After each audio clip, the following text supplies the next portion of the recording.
Hello दोस्तों।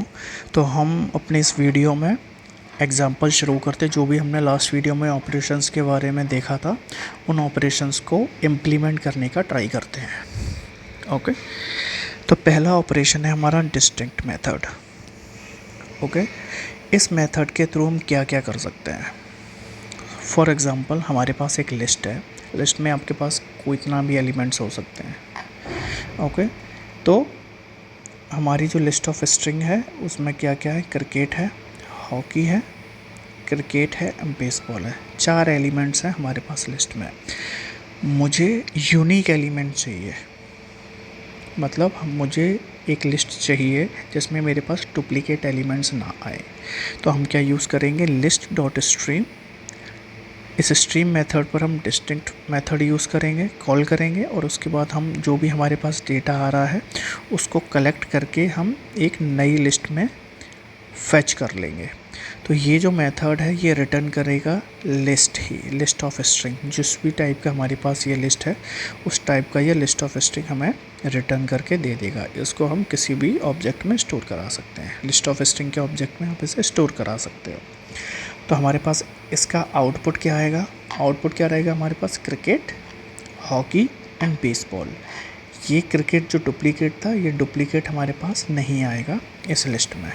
तो distinct method का यूज़ ये है, we can remove the duplicate elements from the list. अभी हम एक और इम्पोर्टेंट क्वेश्चन देखते हैं। ओके, इसी लिस्ट पर से हमारे पास यही एक लिस्ट है। इस लिस्ट में मुझे ये देखना है कि जो एलिमेंट्स हैं वो कितने बार रिपीट हो रहे हैं। मतलब क्रिकेट रिपीट हो रहा है 2 बार, हॉकी रिपीट हो रहा है 1 बार, बेसबॉल कितनी बार रिपीट हो रहा है 1 बार।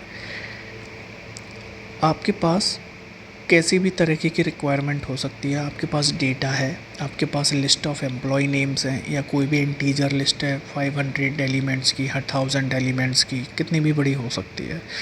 उसमें आपको ये चेक करना है कि जो डेटा है, जो एलिमेंट्स हैं वो कितने बार रिपीट हो रहे हैं, उनकी फ्रीक्वेंसी क्या है।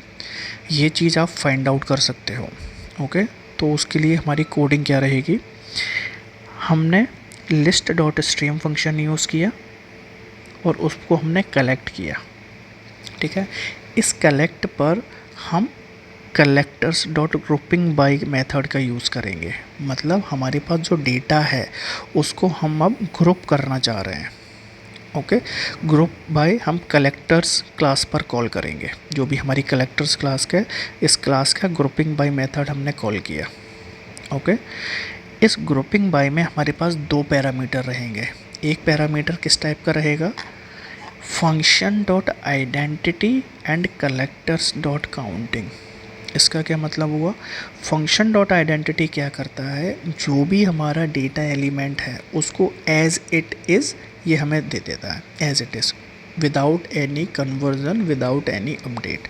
मतलब अगर यहाँ पर 5 है तो ये 5 दे देगा, 10 है 10 दे देगा, ABC है ABC दे देगा, क्रिकेट है क्रिकेट दे देगा। ये एज इट इज़ हमें प्रिंट करके देता है। ओके, तो फंक्शन डॉट आइडेंटिटी क्या करेगा, ये मुझे क्रिकेट ला के दे देगा as it is. Collectors dot counting क्या करेगा, ये इसको काउंट करके देगा। ओके, इसका क्या मतलब हुआ कि ये जो पूरा मेथड है ये हमें एक मैप रिटर्न करेगा जिसमें हमारे पास की होगी और वैल्यू होगी। की होगी ये, वैल्यू होगी ये। इसीलिए हमने एक मैप का ऑब्जेक्ट बनाया जो स्ट्रिंग लेगा एज ए की और लॉन्ग एज ए वैल्यू। ठीक है, ये हमारा मैप ऑब्जेक्ट बन गया। ओके, तो हमारा आउटपुट क्या आएगा, क्रिकेट कितने बार रिपीट हो रहा है 2 टाइम्स, हॉकी कितने बार रिपीट हो रहा है 1 टाइम, एंड बेसबॉल कितने बार रिपीट हो रहा है 1 टाइम। तो हमारे पास आउटपुट क्या आएगा ये। This is a very very important question interview point of view.